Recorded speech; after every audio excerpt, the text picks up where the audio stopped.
Hello అండి, నమస్తే. అందరూ బాగున్నారా? ఈరోజు నా స్టైల్లో ప్రాన్స్ ఫ్రై రెసిపీ చూపించబోతున్నానండి. ఇది రైస్లోకే కాదు, స్టార్టర్గా కూడా చాలా బాగుంటుంది. ముందుగా 1 కేజీ ప్రాన్స్ తీసుకొని శుభ్రంగా కడుక్కోవాలండి.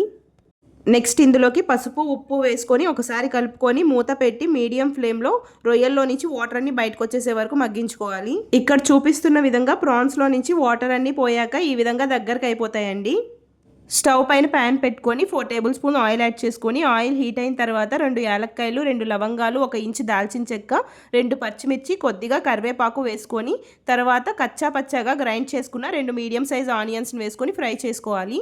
1 టేబుల్ స్పూన్ అల్లం వెల్లుల్లి పేస్ట్ వేసుకొని పచ్చివాసన పోయే వరకు ఫ్రై చేసుకోవాలి. ఆనియన్ పేస్ట్లో నుంచి ఆయిల్ అనేది సపరేట్ అవుతుందండి. ఆ టైంలో మనం ప్రాన్స్ యాడ్ చేసుకొని ఒకసారి కలిపి మూత పెట్టుకోవాలి.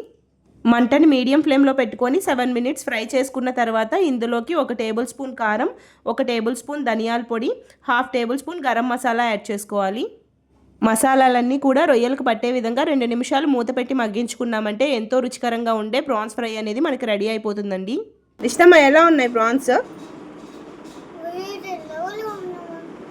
అదండి సంగతి. ఇంకెందుకు ఆలస్యం, మీరు కూడా ట్రై చేసి ఎలా ఉందో నాతో కామెంట్ సెక్షన్లో షేర్ చేసుకోవడం మర్చిపోవద్దు.